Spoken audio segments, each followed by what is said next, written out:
Dó delas. Oferecimento claro. Você merece o novo. Hello, mulherada! Você já imaginou como é possível equilibrar os desafios de ser mãe atípica, esposa e uma executiva de sucesso? Hoje nós vamos conhecer a história de uma mulher que transformou essa missão em inspiração. E ela que tem um filho com Down e uma carreira de destaque no setor de telecomunicações, ela mostra que determinação e amor podem superar qualquer barreira. Esse é o Dó delas de hoje. Vem com a gente!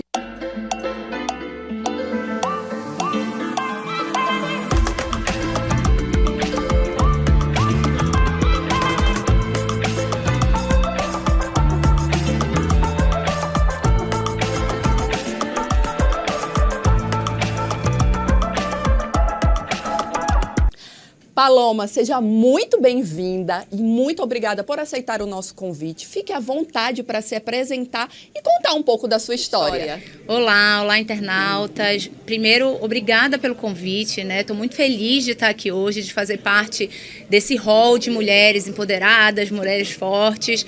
Falando um pouquinho de mim, né? Eu sou a Paloma, eu tenho 42 anos, sou administradora, especialista em marketing e gestão de negócios. Sou a mãe do Paulinho, que eu falo que isso está antes da Paloma de antes, então eu sou a mãe do Paulo Sérgio, casada com o Paulo, e uma mulher aí que todo dia busca o equilíbrio, né, na vida de mulher, de profissional, de mãe, de dona de casa, que a gente não deixa de exercer essa função com também. Certeza. Né? Mas conta como foi a descoberta desse mundo novo de ser mãe atípica do Paulinho, que é uma criança com Down e que, na verdade, nem é mais usado esse termo. Explica pra gente como foi e qual é o termo correto. Down, a gente vira um pouquinho estudioso do tema, com porque certeza. É um tema que gera curiosidade e agora faz parte da nossa vida. Soubemos da trissomia do Paulo Sérgio ainda na gravidez. Então, isso é bom, porque prepara um pouco os pais e a maioria, às vezes, só sabe na hora do parto. Então, isso não deixa de ser um susto, né? Isso não deixa de gerar um pouco de ansiedade, de dizer qual é esse mundo que eu vou começar a enfrentar. Mas, assim, pra gente uma grata surpresa. Eu acho que o que a gente vive hoje na trissomia, a gente tem um quadro evolutivo promissor. O que você falou em relação à nomenclatura... A síndrome de Down, ela foi mapeada, né, pela primeira vez por um médico em 1866, então aí uns 150 anos. E o nome desse médico é John Landon Down.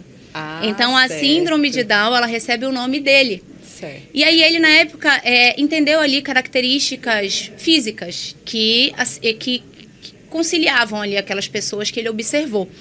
Então, daí, ele, inclusive, deu o nome de mongolismo. A gente também escuta esse termo, né? Não utilizado, mas... Né? Isso. Só que ambos acabam tendo um peso um pouco pejorativo, eu acho que pelo que a gente observava em relação à trissomia.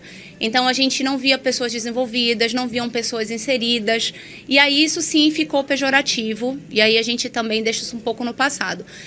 E agora, e assim, o Down é o nome desse médico, só que ele também, pela tradução em inglês, as pessoas associam um pouco a esse sentido de para baixo, né? E então, certo. É do nome, por isso é escrito com o D maiúsculo. E aí, bem mais recente, 1958, então agora, né, em 1958, que um outro médico, que foi o Jérôme Villeneuve, desculpem se a pronúncia não estiver correta, que mapeou que as características da síndrome de Down, elas vinham da alteração genética no cromossomo 21. Então, qual é a diferença? No cromossomo 21, eles não têm um par. Eles têm um par e mais um cromossomo. Então, é a trissomia nesse cromossomo. Eu e meu marido, a gente fala bastante como se fosse o cromossomo universal dessas pessoas, porque tem características que conciliam eles, né? Então, tem as características físicas. Sim. Então, olhinho puxado, o narizinho um pouco menor, o fêmur alongado e a hipotonia, que é uma das principais características. O corpinho deles é um pouco mais mole. Então, sim. Isso pode impactar na locomoção, né, em algum desenvolvimento de algumas atividades. Só que, junto com toda essa informação, vem aonde a gente pode entrar com os tratamentos específicos, com o acompanhamento. Então, soube na gravidez, a gente começou a estudar muito. Temos a sorte de, aqui no Brasil, termos um médico, um geneticista, que é o Dr. Zan. Ele é referência mundial no tema. Que né? ótimo. E como ele fala, ele estudou esse tema por escolha. Ele não tem ninguém com trissomia na família. E aí ele foi aluno do Jerônimo Leneuve, e aí ele começou a se aprofundar nesse tema. Então, ele é referência no mundo. No Brasil, ele assina os laudos do Ministério da Saúde em relação a isso. Que bom. E tem muito vídeo dele, tem muito material na internet. Então, esse é um caminho que eu até, assim, para quem se descobriu nesse mundo, para quem teve a surpresa, né, de ou começar a conviver, ou ser mãe e pai de crianças com trissomia, busquem o Dr. Zan na internet, se tiverem oportunidade também de marcar uma consulta, porque ele é uma ótima referência, né? Referência, uma fonte de informação, e ele desmistifica muita coisa. A gente também tinha a questão da longevidade, né? Eles tinham a vida ia ali até 50, 60 anos. E hoje, graças a todo o conhecimento, a gente consegue estender isso. Muitos têm cardiopatia, então, como não sabia, não tratava. É normal crianças com trissomia já fazerem cirurgia cardíaca, né? Mas aí consegue prolongar aí a vida, dentre outros estímulos, questão de suplementações vitamínicas, enfim. É realmente um mundo bem rico, mas que nos ampara aí nessa jornada que, além de muito amor, tem muita dedicação. Conta pra gente qual a relação entre a sua infância e a do seu filho. Pois você, sendo uma filha de uma mãe bailarina e vivendo nesse universo mais artístico, o que tu consegue transmitir dessa tua infância para o Paulinho? É isso, Priscila. Minha mãe, a Sônia Massoudi, nos anos 80, ela tinha uma academia de dança. Então, tanto a minha infância quanto das minhas irmãs, ela foi ambientada aí nessa escola, com aula de sapateado, jazz, então, e a gente também com a oportunidade de circular no meio artístico paraense. Maravilha. Então, isso desperta aí, sim, a criatividade, né, destrava aí enquanto você precisa se posicionar para público. Então, isso me ajudou muito, até para hoje, para o meu ambiente profissional, né, eu digo que isso com certeza tem a sua parcela de ajuda. E essa mãe, essa avó, né, essa minha mãe, essa avó ex-bailarina, estimula muito o Paulinho, que ele use, né, esse lado mais sensível dele, o artístico, que ele gosta. Então, ele toca teclado, ele toca ukulele, adora aula de música, uma das aulas que ele mais curte. E trazendo um pouco do lúdico para o dia a dia, para o aprendizado. Além da minha mãe bailarina, a outra avó do Paulo Sérgio, ela também é educadora, mas aí já na parte pedagógica. Então, acho que as duas se apoiam. Então, né? Então se complementam, né? Se complementam. Então, ele tem um suporte aí de avós também, mães poderosas.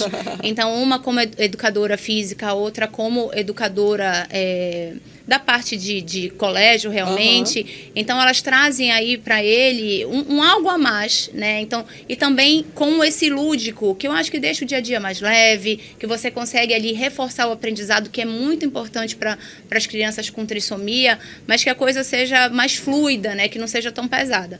Uma das características da trissomia é a deficiência intelectual.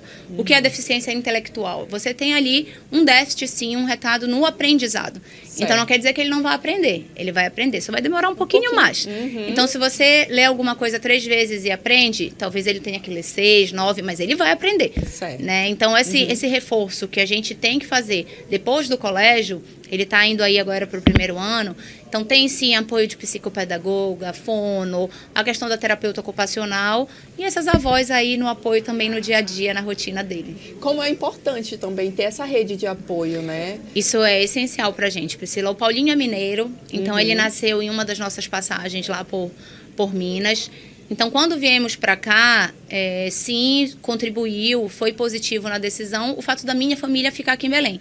A família do meu marido não é daqui, meu marido não é daqui, mas a minha sogra frequenta muito aqui, ela fica já um tempo relevante com a gente quando ela vem.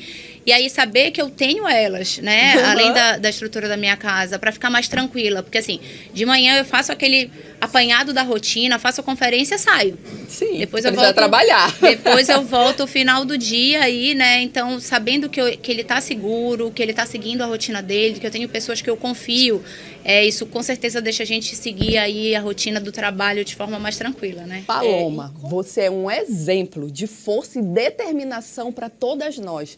Por ser uma mãe atípica, é enfrentar uma série de desafios. Como é para você, sendo uma executiva de telecomunicações que viaja bastante, como é lidar com todos esses desafios? Assim, eu trago também como um momento que foi bem positivo e marcante para a gente. Claro, a pandemia, ela foi um momento novo para todo mundo. Sim. Mas se não fosse ela, eu não tinha visto meu filho começar a andar. Porque como a gente ficou trabalhando em casa, tanto eu quanto meu marido, a gente pôde acompanhar algumas coisas desse início de infância do Paulinho, né? Foram 3 meses juntos dentro de casa. Então vimos ele começar a andar, dar as primeiras palavras, coisas que talvez na nossa rotina a gente não tivesse acompanhado. Sim. Então um momento importante aí para a família. Mas trazendo para a realidade de hoje, a gente tenta não coincidir as agendas. Por exemplo, essa semana meu marido está viajando, eu não estou. Para que ele se sinta ali amparado. Até porque ele já sabe o que quer e ele deixa a gente de castigo, tá? Ah, é? Deixa. Então, se você chega e você não ligou, tudo, ele vai te deixar na geladeira e aí ele vai falar contigo quando quiser. Olha. Né? Então, ter a rotina dele ali organizada, junto com a nossa rotina de viagens e que a gente faça funcionar é importante. Junto de tudo isso, assim, sou uma mulher que me preocupo muito, que me dedico para a minha vida profissional, mas o fato de eu ter um companheiro que também é um grande pai, né, isso me deixa com uma carga menor.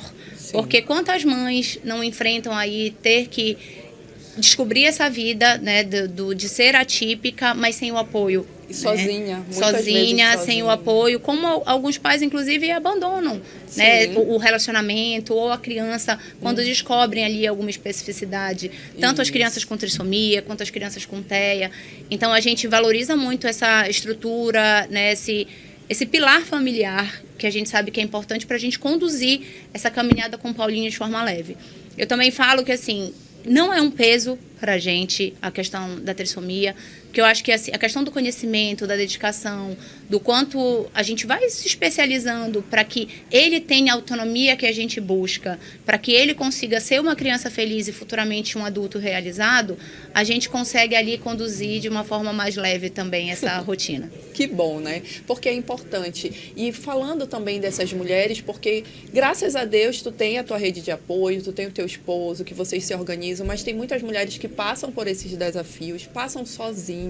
E tem alguma ONG, que vocês consigam se reunir? Tem esse tipo de apoio entre as mães atípicas? Além da APAI, que é uma referência aqui no Norte, né? Então, quem não consegue manter toda a parte de tratamento complementar pode buscar a APAI, tem profissionais especializados. Nós temos referências em fisioterapia, em fonoterapia, na parte de terapia ocupacional aqui no Norte. Então, quando eu vim para cá, tenho uma amiga que também tem uma filha com trissomia, ela me acolheu em um grupo. Então, nós temos, sim, um grupo de mães que nós insistimos em encontros frequentes para que os nossos filhos se vejam. Sim. Então, viver a inclusão, assim, meu filho estuda numa escola regular, ele pratica esporte em locais regulares, mas ele precisa se ver. Sim. Então, no colégio dele tinham outras 2 crianças. É importante ele entender que ele sim tem uma diferença, como todos nós, mas que ele tem outras pessoas similares a ele. Então, a gente tem uma rotina, olha, acabamos de fazer uma festinha de final de ano para as crianças. São crianças de idades diferentes. E, às vezes, uma mãe aí que está iniciando nesse mundo, a gente também faz essa acolhida. Porque a gente já dá dicas de médicos, né, acompanhamento, troca experiências. Sim. Às vezes, o que ajudou muito no desenvolvimento de pode ajudar naquela criança ali também que está começando, entre eles, criar uma relação de amizade que para o futuro vai ser importante, né? Então, deles entenderem que podem contar um com o outro. Então, a gente tem, sim, um grupo de mães que a gente se apoia bastante. Que história inspiradora! E eu quero saber qual mensagem tu deixa para todas as mulheres do Doll Delas. Uma coisa muito importante para a gente na vida, né? Se a gente puder, cerquem-se de pessoas boas, Eu acho que tanto no nosso ambiente profissional, o nosso ambiente pessoal, se a gente entender que aquela energia ali que está em torno da gente é uma energia positiva, uma energia de quem quer agregar, de quem te estimula a fazer mais e melhor, né? Isso faz você crescer. Acreditar muito nos nossos projetos, então a gente ter muita fé e acreditar no que a gente quer, né? Buscar isso e não desistir. Eu acho que a nossa perseverança, a nossa força, né? A mulher tem total condição de alcançar os desafios que são propostos e buscar esse equilíbrio aí, né? Entre a mulher que precisa cuidar de si, da mãe, da profissional, da esposa, da dona de casa. São muitos papéis, né? Muitos papéis, mas que com a nossa força a gente consegue aí equilibrar, né? Da melhor forma. Eu sempre falo, né? Eu até quero fechar, agradecer. Muito obrigada pela sua participação. Muito obrigada. E é como eu sempre falo, gente. Juntas somos mais fortes. Encerramos a temporada de 2024 com o coração cheio de gratidão por vocês que nos acompanharam nessa jornada de histórias de mulheres inspiradoras, de mulheres incríveis. Foi um sucesso, graças a cada uma de vocês que deram audiência para o Doll Delas. Cada mensagem, cada conexão criada foi maravilhoso. Mas não é um adeus, viu? É um até logo. Então, em 2025, nós voltaremos com muito mais histórias, novidades e que vão surpreender cada uma de vocês. Obrigada por estarem conosco e até breve! Você acabou de assistir Doll Delas. Oferecimento, claro, você merece o novo.